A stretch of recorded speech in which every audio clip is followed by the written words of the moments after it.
Hi மக்களே, எப்பொருள் யார் யார் வாய் கேட்பிடும் அப்பொருள் மெய்ப்பொருள் காண்பது அறிவு. இது நம் வள்ளுவன் வாக்கு. என்னடா ஆரம்பிக்கும் போது பயங்கரமாக திருக்குறள்லாம் சொல்லி ஆரம்பிக்கிறேன்னு பார்க்குறீங்களா? விஷயம் அந்த மாதிரி. ஒரு 2-3 நாளாக இந்த கங்குவா படம் சோஷியல் மீடியாவில் வச்சு தோவான்னு துவைச்சி எடுக்கிறாங்க. So opinion differs, we respect everybody. எல்லாரோட ஒப்பீனியனும் நம்ம மதிக்கிறோம். இதில் என்னோடய தனிப்பட்ட கருத்தை நான் பதிவிடணும்னு ஒரு ஆசை, அதனால் இந்த வீடியோ நான் பண்ணுறேன். இதை யாரையும் காயப்படுத்தணுன்னோ இல்லை யாரை பற்றி தவறாக பேசணுன்ற ஒரு துளி அளவு எண்ணம் கூட கிடையாது. எனக்கு என்ன மனசில் தோணுச்சுங்கிறத அதை நான் சொல்லணும்னு நினைக்கிறேன். That's all. இது ஒரு பெய்ட் ப்ரமோஷன்ஸ் இல்லை. அப்புறம் நிறைய பேர் ஒருவேளை பெய்ட் ப்ரமோஷன்ஸ் பண்ணுறாங்க அப்படின்ட்டு. Definitely it is not. இது என்னோடய சொந்த விஷயம். நான் பண்ணணும்னு நினச்சி இந்த வீடியோ பண்ணுறேன். வாங்க வீடியோக்குள்ளே போகலாம். கங்குவா இதை பற்றிய ரிவ்யூ பார்த்தீங்கன்னா பலதரப்பட்ட ரிவ்யூ இருக்குது. அதாவது வித்தியாசமான மிக்ஸ்டு ரிவ்யூ. பட் இதை நான் 2 கேட்டகரியாக நான் பிரிக்கிறேன். ஒன்று பப்ளிக் ரிவ்யூ, இன்னொன்று சோஷியல் மீடியா அந்த மூவி ரிவ்யூவர்ஸ் பண்ணுற ரிவ்யூஸ். இது டோட்டலாகவே கான்ட்ரடிக்டாக இருக்குது. என்னென்னா, நான் தேட்டரில் போய் நான் ஒரு 3 தேட்டரில் போய் இந்த படத்தை பார்த்தேன். 3 தேட்டர்லையுமே ஆடியன்ஸ் அந்த படத்தை கொண்டாடுறாங்க. என்னடா இது இப்படி கொண்டாடுறாங்களே, ஆனால் சோஷியல் மீடியாவில் இப்படி கிழிக்கிறாங்களே, இதில் எது உண்மை அப்படிங்கிறது எனக்கு ஒரு பெரிய கேள்விக்குறியாக இருக்குது. சரி, இது ஒரு சின்னதாக ஜஸ்ட் ஒரு ஆழமாக போய் பார்ப்போம் என்ன தான் இருக்குது அப்படின்னு. ஒருவேளை இது சோஷியல் மீடியாவில் உள்ளவங்க ஏன் இப்படி சொல்கிறாங்க, ஆடியன்ஸ் ஆனால் என்ஜாய் பண்ணுறாங்களே, எண்ட் ஆஃப் த டே ஒரு படத்தோட ரிசல்ட்டை டிசைட் பண்ணுறது ஆடியன்ஸ் தான். ஸோ அவங்க எல்லாருமே கொண்டாடுறாங்க. எனக்கு தெரிஞ்சு நான் கேட்ட எல்லாருமே படம் சூப்பர்னு தான் சொல்கிறாங்க. ஈவன் என் கூட வந்த 2 பேர், நாங்கள் மொத்தம் 3 பேர் போயிருந்தோம். அவங்க 2 பேருமே ஈவன் நல்லா டெக்னீஷியன், அவங்களும் டெக்னீஷியன்ஸ். நாங்கள் எல்லாமே graphics and special effects and editing ஃபீல்டில் இருக்கிறவங்க. உண்மையாலுமே எனக்கு படம் பயங்கர சாட்டிஸ்ஃபைங்காக இருந்தது. இது என்னோடய பர்சனல் ஒப்பீனியன் டிஃபர்ஸ். இப்போ என்ன ஆகிப்போச்சு, இந்த சோஷியல் மீடியாங்கிறது ஒரு வரமா சாபமானு தெரியல. ஏன்னா அது இந்த சினி இண்டஸ்ட்ரியில் போட்டு ஒரு ஆட்டம் தான் ஆடுது. எஸ்பெஷலி எல்லாரையும் ரொம்ப இன்ஃப்ளூயன்ஸ் பண்ணுது. இதுக்கு ஒரு சின்ன எக்ஸாம்பிள் நான் சொல்ல முடியும். நாங்கள் அந்த படத்துக்கு போயிட்டு வந்தோம். நான் என் ஃப்ரெண்ட்ஸ் 2 பேரும் மொதல் நாள் ஃபஸ்ட்டு டே ஷோ காலையில் 5 மணிக்கு 6 மணிக்கே இங்கே ஷோ போட்டு தான் போய் பார்த்துட்டு வந்தோம். பார்த்துட்டு வந்துட்டு வெளியில் வரும்போது எல்லாருக்குமே ஒரே கருத்து தான் இருந்தது. படம் பிரம்மாண்டமாக பண்ணியிருக்காங்க, நல்லா பண்ணியிருக்காங்க. ஒரு கூஸ் பம்ப்ஸ் மூமெண்ட்ஸ்லாம் நிறையா இருந்தது. ரொம்ப சாட்டிஸ்ஃபைங்காக இருந்தது. இதுதான் எல்லாரோட ஒப்பீனியன் ஃபீட்பேக். நான் வீட்டுக்கு வந்துட்டு அவங்க வீட்டுக்கு போயிட்டாங்க. ஒரு ஈவினிங் ஒரு 6 மணிக்கு போல் அவங்களுக்கு ஃபோன் பண்ணால் அவங்களோட ஒப்பீனியனே வேறு மாதிரி இருந்தது. நான் அவங்கள்ட்ட கேட்டேன், என்னடா அப்படின்னு.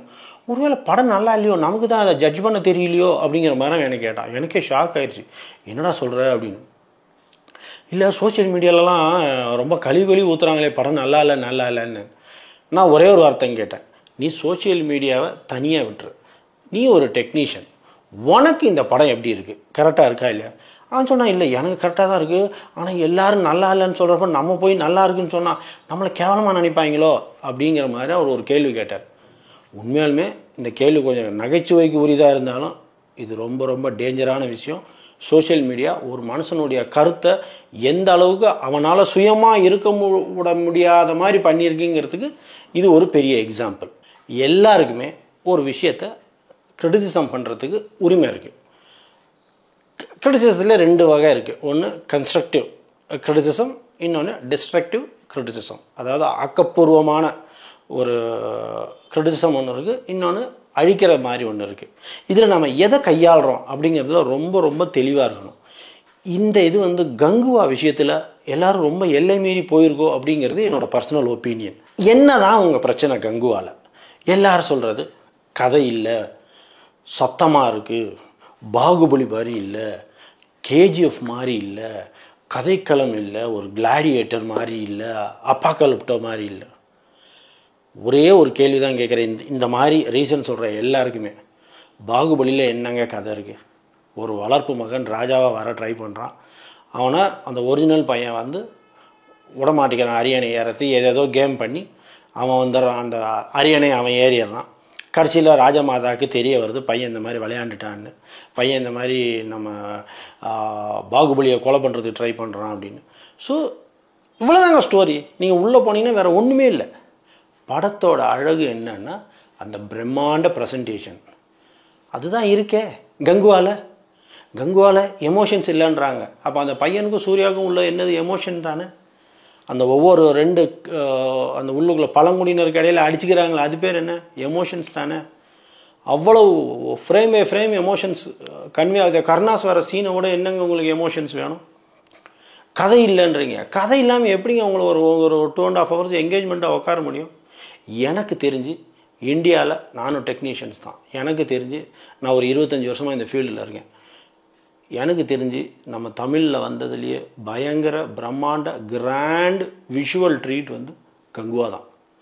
அவ்வளோ ஹார்ட் ஒர்க் பண்ணியிருக்காங்க. நீங்கள் அவ்வளோ அசால்ட்டாக ஒரு பீரியட்ஸ் படம் இவங்களுக்கு எடுக்க தெரியாது, இவர் வேஸ்ட்டு, சூர்யாவோட வாழ்க்கையே போயிடுச்சு, நீங்களும் நானும் என்ன தான் உட்காந்து கற்றுனாலும் அவங்களுக்கு வர ரெவென்யூ அவங்களுக்கு தெரியும் எப்படி பிஸ்னஸ் பண்ணணுன்னு. 1000 ரூபாய் போடுறவனுக்கு அதுலேருந்து 2000 ரூபாய் எடுக்க தெரியாதா? இவ்வளோண்டு சின்ன செட்டப் வச்சுக்கிட்டு இவ்வளோ வாய்களே பேசுகிறான். நமக்கே என்னென்னவோ revenue review and comments likes சப்ஸ்கிரைபர்ஸ்ன்னு வச்சு யோசிக்கிறோமே. பல கோடியில் புரள்றவங்க அவங்க அவ்வளோ சீக்கிரம் விட்டுருவாங்களா? கடைசியில் முட்டாளாக போகிறது நம்ம தான். இன்னொரு சின்ன விஷயம், நம்ம இவ்வளோ ஓப்பனாக டேமேஜ் பண்ணுறோமே அவ்வளோ பேருடைய ஹார்ட் ஒர்க்கு, கிட்டத்தட்ட ஒரு 2.5 years ஹார்ட் ஒர்க்கை நம்மளோட ஒரு வீடியோ நம்ம போடுறோம். அந்த வீடியோவில் கீழே யாராவது ஒருத்தர் தெரியாமல் ஒரு தப்பாக ஒரு கமெண்ட்ஸ் போட்டாங்கன்னா அது நம்மளை எப்படி பாதிக்குது இல்லை? ஒன்று அதை டெலீட் பண்ணிடுவோம், இல்லைன்னா அந்த பர்சனை பிளாக் பண்ணிடுவோம். ஏன்னா நம்ம கையில் கண்ட்ரோல் இருக்குது. ஆனால் நம்ம ஓப்பனாக வைக்கிற கிரிட்டிசிசம் இருக்குது பார்த்தீங்களா, அந்த அவ்வளோ ஹார்ட் ஒர்க் போட்டாங்களே ஒரு 2.5 years நம்மளை நம்ம உடனே நான் 250 ரூபா கொடுக்குறேன் 350 ரூபா கொடுக்குறேன்னு அவங்க கோடியாக போடுறாங்க. அவங்கள என்டர்டெயின்மெண்ட் பண்ணுறதுக்காக, அவங்கள சந்தோஷமாக வச்சுக்கிறதுக்காக பண்ணுறான். நான் 250 ரூபா கொடுக்குறேன், கண்ணாடிக்கு 60 ரூபா கொடுக்குறேன்னு. ஆனால் உள்ளே போய் நம்ம பண்ணிட்டு வர டேமேஜஸ்லாம் யாருமே அந்த டேட்டாவே கொடுக்கறதில்ல. ஒரு சின்ன யூடியூப் வீடியோக்கே நம்மளை ஒரு கமெண்ட்ஸ் போடும்போது நம்ம இவ்வளோ விஷயங்கள் பண்ணுறோமே, நம்ம ஓப்பனாக அவங்கள டேமேஜ் பண்ணுறோமே, இந்த வீடியோஸ்லாம் அவங்களால டெலிட்டே பண்ண முடியாது. அவங்க சாகிற வரைக்கும் நம்ம அவங்க மேலே வச்சு இந்த பழிங்கெல்லாம் இருந்துக்கிட்டே இருக்கும். ஒரு சின்சியராக நமக்கு என்னங்க தெரியும், நம்ம ஈஸியாக சொல்லிடுறாங்க. 1000 பேர் அவ்வளோ பேரை கட்டி எவ்வளோ டிபார்ட்மெண்ட், கிட்டத்தட்ட ஒரு 20 டிபார்ட்மெண்ட் இருக்குது. அந்த 20 டிபார்ட்மெண்ட்டையும் ஒரு டைரக்டர் ஒரு மனுஷன் வந்து யாருடைய மனசும் நோகாமல், அதுவும் நான் இண்டஸ்ட்ரியில் எல்லோரும் சொல்ல கேட்டிருக்கேன், நம்ம சிவா சார் வந்து ரொம்ப ஜென்யூனான ரொம்ப நல்ல மனுஷன் அப்படின்னு. ஈவன் சூர்யா சார் எல்லாருக்குமே தெரியும். கேட்டால் அவங்க ஃபேமிலி இதுன்னு. சரிங்க, அவங்க சம்பாரிச்சிட்டு போகிறாங்க, உங்களுக்கு என்ன? நீங்களும் பண்ணுங்கள். நீங்களும் ஒரு பாகுபலி ஒரு கங்குவான்னு எடுங்க. ஒரு சின்ன ரூமில் உட்காந்து நம்ம கிரிட்டிசைஸ் பண்ணிட்டு போகிறது எந்த வகையிலும் நியாயம் கிடையாதுங்க. சரி, பாகுபலியில் இல்லாத சத்தம்ன்றீங்களே, பாகுபலியில் இல்லாத சத்தமா? கட்டப்பா பாகுபலி பல்லாள தேவான் அதுலேயும் கதை தான் செய்கிறானுங்க, அதுலேயும் சண்டை தான் இருந்தது. அதை நம்ம தடவை எக்ஸ்பீரியன்ஸ் பண்ணுறதுனால நமக்கு அது ஒரு வித்தியாசமாக இருந்தது. ஈவன் கேஜிஎஃப் அடிச்சுக்கிட்டே இருப்பானுங்க கடைசி வரைக்கும். கேஜிஎஃப்ல என்னங்க கதை இருக்குது? ஒரு சேரியில் பிறந்த பையன் வந்து ஒரு பெரிய தாதாவாகிறா, இவ்வளோதாங்க கதை. மற்றபடி எல்லாமே பிரம்மாண்டம், விஷுவல்ஸு, அந்த ட்ரீட்டு, அந்த விஷுவலைசேஷன் எப்படி நமக்கு ப்ரெசென்ட் பண்ணுறாங்க, அந்த தேட்டர் எக்ஸ்பீரியன்ஸ்னு சொல்லுவாங்க, அதுதான் படம். இப்போ ஒரு ஹோட்டல் போகிறோம், அதில் நிறைய வெரைட்டி ஆஃப் ஃபுட்ஸ் இருக்குது. South Indian, north Indian and Kerala style, Tamil Nadu style, Chinese, Andhra. Choice நம்ம கையில் இருக்குது. நான் என்ன சாப்பிட போகிறேன் அப்படின்ட்டு. நான் போய் ஆந்திரா ஸ்டைல் ஹோட்டலில் உக்காந்துட்டு எனக்கு கேரளா ஸ்டைல் மாதிரி ஃபுட் இல்லை, தப்பு யாருது? என் மேலே தான். நான் போய் சைனீஸ் ஹோட்டலில் உக்காந்துட்டு என்னங்க இட்லியே கொண்டு வரல நீங்கள் அப்படின்னா தப்பு யாருது? என்னது? ஸோ என்னோடய சாய்ஸ் ராங்காக இருக்கப்போ நான் எப்படி அந்த ஹோட்டலில் ப்ளேம் பண்ண முடியும்? படத்தில் அந்த மாதிரி நிறைய வெரைட்டிஸ் இருக்குது. Action movies, periodic movies and romance, love, art films, இப்படின்னு நிறைய கேட்டகரிஸ் இருக்குது. அதில் இது வந்து விஷுவல் ட்ரீட் ஃபிலிம். இதை போய் ஒன்லி தேட்டரிக்கலாக எக்ஸ்பீரியன்ஸ் பண்ண முடியும். அவங்க எவ்வளோ கிராண்டியராக ப்ரெசென்ட் பண்ணியிருக்காங்கன்னு. அதை விட்டுட்டு குறை சொல்லணும்னா என்ன வேணாலும் சொல்லாங்க, அது சரியில்லை இது சரியில்லைன்னு. எனக்கு தெரிஞ்சு இந்த ரிவ்யூஸ் பண்ணுறாங்களே இவங்கெல்லாம் இந்த கேங்கை தவிர பப்ளிக்கில், நான் தான் சொன்னேன், நான் 3 தேட்டருக்கு போய் படம் பார்த்துருக்கேன். 3 தேட்டர்லையுமே எல்லாருமே படத்தை 100% என்ஜாய் பண்ணாங்க. நான் என்ன சொன்னேன், ஒரு நல்ல படத்தை ஏன் நம்ம டேமேஜ் பண்ணோம்? இப்படி தான் நம்ம வந்து இந்த கொட்டுக்காலின்னு ஒரு படத்தை நல்லா இல்லைன்னு சொல்லிட்டோம். ஆனால் வெளிநாட்டுக்காரன் எந்த படம் எடுத்தாலும் சூப்பர் சூப்பர் சூப்பர். நம்ம எடுத்த கொட்டிக்காலி படத்தை நம்ம என்ஜாய் பண்ணல, பட் அவன் என்ஜாய் பண்ணுறான். ஃபாரின்காரன் அதை செலிப்ரேட் பண்ணுறான். இதெல்லாம் நம்ம அசிங்க பண்ணணும், வெக்க பண்ணணும், வேதனை பண்ணணும். இப்படி நம்ம ஒவ்வொருத்தரையாக குறை சொல்லி கடைசியில் இங்கே யாருமே நல்ல டேரக்டர்ஸே இல்லாமல் போகிறானுங்க. இப்படி தான் அட்லீன் ஒருத்தர் அங்கேயே ஓடிட்டார், நம்ம பண்ணுற கிரிட்டிசிசம் தாங்க முடியாமல். அங்கே அவரை செலிப்ரேட் பண்ணுறானுங்க கோடியாக கொடுத்து. நல்ல படம் எடுத்தால் அது ஏதாவது உட்காந்து அது மாதிரி இல்லை இது மாதிரி இல்லைங்கிறது, வாழை மாதிரி இல்லை, மாமன்னன் மாதிரி இல்லை, பரியரும் பெருமாள் மாதிரி இல்லை ரப்பர் பந்து மாதிரி இல்லை. என்ன பிரச்சனை தெரியுமா? படம் எடுக்கிறவங்க மேலே பிரச்சனை கிடையாது, நம்மளோட மைண்ட் செட்டில் தான் பிரச்சனை. நம்ம என்ன பண்ணுறோம், நம்ம மண் சார்ந்த விஷயங்களை மட்டுமே நம்ம படமாக தேடுறோம். அதை தான் நல்ல படம்னு நம்ம ஏற்றுக்கிறோம். என்ன மாதிரி எங்கள் வீட்டில் உள்ளது மாதிரியே ஒரு ஆள் வரணும், என் வீட்டில் என் ஊரை சுற்றி நடக்கிற மாதிரியே விஷயங்கள் நடக்கணும், அப்போ தான் அது நல்ல படம். நீங்கள் நல்ல படம்னு ஒத்துக்கிட்ட லிஸ்ட்லாம் பாருங்களேன், இதுதான் நல்ல படம்னு ஒத்துந்துருக்கீங்க இப்போ ரீசெண்டாக ஓனதெல்லாம். ஸோ ஒரு ரியல் லைஃபுக்கு ஒரு ஒரு ஃபேண்டசி பேஸ்டு ஒரு கிராண்டியராக ஒரு விஷயத்தை ப்ரெசென்ட் பண்ணும்போது அதை ஏற்றுக்கொள்ளக்கூடிய பக்குவம் நம்மக்கிட்ட இல்லை. பிகாஸ் நம்ம technically we are not updated. அதுதான் ப்ராப்ளம். இங்கே படம் எடுக்கிறவரோ சிவா மேலேயோ ஞானவேல் ராஜா சார் மேலேயோ இல்லை நம்ம சூர்யா சார் மேலேயோ பிரச்சனை இல்லை. பிரச்சனை ஆஸ் ஆடியன்ஸாக நம்ம மேலே தான் பிரச்சனை. நம்ம செலிப்ரேட் பண்ண படங்கள்லாம் பாருங்கள், இந்த மாதிரி நம்ம மண் சார்ந்த படத்தை மட்டும்தான் நம்ம நல்ல படம் நம்ம மைண்ட் ஏற்றுந்துருக்கு. வேறு எதை உள்ளே கொண்டு வந்தாலும் நல்ல வேலை.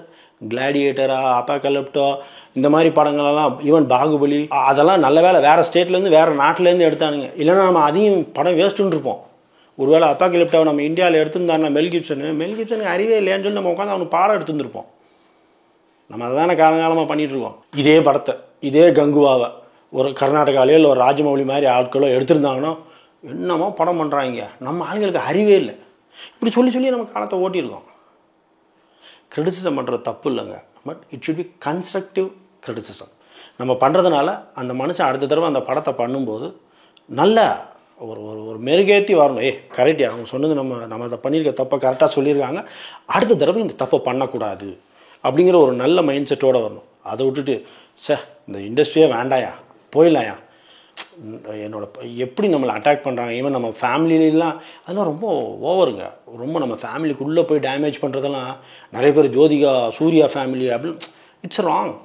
எவ்வளோ ஒரு ஹார்ட் ஒர்க் பண்ண மனுஷனுக்கு கொடுக்குற கிஃப்டாக இது. அவர் மேலே உள்ள பர்சனல் வெஞ்சன்ஸை வச்சு படத்தை கிரிட்டிசிசம் பண்ணிடுறது. என்ன அவங்களுக்கு கோவமாக ஞானவேல் ராஜா மேலேயோ இல்லை சூர்யா மேலேயோ இல்லை பாவம் நம்ம சிவா மேலேயோ, அது எல்லாமே அப்பட்டமாக தெரியுது ஒவ்வொருத்தரோட ரிவ்யூஸ்லையும். ஜென்யூனாக நீங்கள் போய் ஒரு ரிவ்யூஸ் கேட்டு பாருங்களேன். நான் கேட்ட கேள்விக்கே பதில் சொல்லுங்கள். என்ன பாகுபலியில் கதை இருக்குது, என்ன நம்ம கேஜிஎஃப்பில் கதை இருக்குது, இல்லை அப்பாகலிப்டோவில் என்ன கதை இருக்குது, கிளாடியேட்டரில் என்ன, எல்லாமே ஒன்லைனர் கதை. இவ்வளோதாங்க. அந்த இவ்வளோண்டு ஒன்லைனர் கதையை பெருசாக ப்ரெசென்ட் பண்ணுறதுல தான் அந்த டைரக்டரோட ஸ்க்ரீன் பிளே நரேஷன்ஸ் இருக்குது. அதை நம்ம சிவா நல்லா பண்ணியிருக்காரு கங்குவாவில். Yes, I agree. அந்த ஃபஸ்ட்டு அந்த கோவா பீட்ஸ் மட்டும் எடுத்துட்டா இட் இஸ் அமேசிங் மூவி. அவ்வளோ ஈஸியாக நம்ம எல்லோரும் என்ன சொல்கிறது ஒதுக்கக்கூடிய அளவுக்கு அந்த படம் அந்த அளவுக்கு தரம் தாழ்ந்த படம் இல்லைங்க. ஒரு நல்ல உழைப்பினுடைய ஒரு ப்ராடக்ட்டை நம்ம இப்படி அசால்ட்டாக இக்னோர் பண்ணிடக்கூடாதுங்கிற வருத்தத்தில் இந்த வீடியோ போடுற, வேறு எந்த மோட்டோவும் எனக்கு கிடையாது. ஏன்னா எல்லாருமே சொல்லி வச்ச மாதிரி ஒரே வார்த்தை தான் சொல்கிறாங்க, கதை இல்லை. ஏங்க வாழையில் என்னங்க கதை இருக்குது? கிரிட்டிசிசம் பண்ணணும்னு ஆரம்பித்தா நம்ம எதெல்லாம் நல்ல படம்னு கொண்டாடணுமே அது எல்லாமே நல்ல படம் இல்லைன்னு நம்ம ஈஸியாக ப்ரூவ் பண்ண முடியும். அப்படி பார்த்தீங்கன்னா நீங்கள் எல்லாருமே செலிப்ரேட் பண்ண நம்ம வேட்டையன் சுத்தமாக எனக்கு பிடிக்கவே இல்லை. பட் ஒப்பீனியன் டிஃபர்ஸுங்கிறத போயிட்டே இருக்கணும். ரஜினி சார் படம் அப்படிங்கிறதுனால இல்லை நம்ம ஞானவேல் அப்படிங்கிறதுனால நம்ம அதை செலிப்ரேட் பண்ண முடியல. பட் எல்லோரும் அதை தான் பண்ணிங்க. Vettaiyan is the flop movie. ஒரு நல்ல டெக்னீஷியன்ஸ்கிட்ட கேளுங்க, இல்லை உங்களையே நீங்கள் கேட்டு பாருங்கள், நீங்கள் கண்டிப்பாக இது நல்ல படமானு. தூக்கம் வந்துச்சு அந்த மாதிரி படம். பட் அதை எடுத்து கொண்டாடி தள்ளிட்டிங்களே. எனக்கு தெரிஞ்சு வேட்டையனோட இது மோசமான படம் கிடையாது. ஏன் நம்ம வாழையில் கிரிட்டிசிசம் பண்ணுற மாதிரி நிறைய சீன்ஸ் இருக்குது. ஒரு சின்ன பையன் டீச்சரை லவ் பண்ணுறதுக்கு ரொம்ப ஒரு மாரலுக்கு எத்திக்ஸ்க்கு புறம்பான ஒரு விஷயம். பட் அதெல்லாம் பயங்கரமாக எல்லாருமே வாழை படம் அப்படின்னா எல்லோரும் மென்ஷன் பண்ணது அந்த பையன் அந்த டீச்சரை லவ் பண்ணுறது. நானும் டீச்சரை லவ் பண்ணேன். எனக்கு தெரிஞ்சு அந்த வாழை படத்தை பற்றி யாரெல்லாம் எங்கே பேசினாங்களோ எல்லாரும் இந்த சீனை மட்டும்தான் பேசினாங்க. என்ன வாழையில் ஸ்டோரி இருக்குது? ஒரு பையன் வாழை மரத்துக்கு வேலைக்கு போகிறான், அது அவனுக்கு பிடிக்கல. ஒரு நாள் திடீர்னு பார்த்தா அந்த வேலை செய்கிற இடத்துல ஆக்சிடெண்ட்டில் லாரியில் அடிபட்டு எல்லோரும் செத்து போயிட்டாங்க, லாரி கவுந்து. இவ்வளோ தாங்க ஸ்டோரி. ஓஹோன்றீங்க. அது உழைப்புனா இதுவும் உழைப்பு தாங்க. உண்மையாலுமே கிரிட்டிசிசம் தப்பு கிடையாது. பட் நம்ம சொல்கிற விதங்கிற ஒரு விஷயம் கூட இருக்குல்ல, ஊசி கூட வலிக்காமல் போடணுங்க.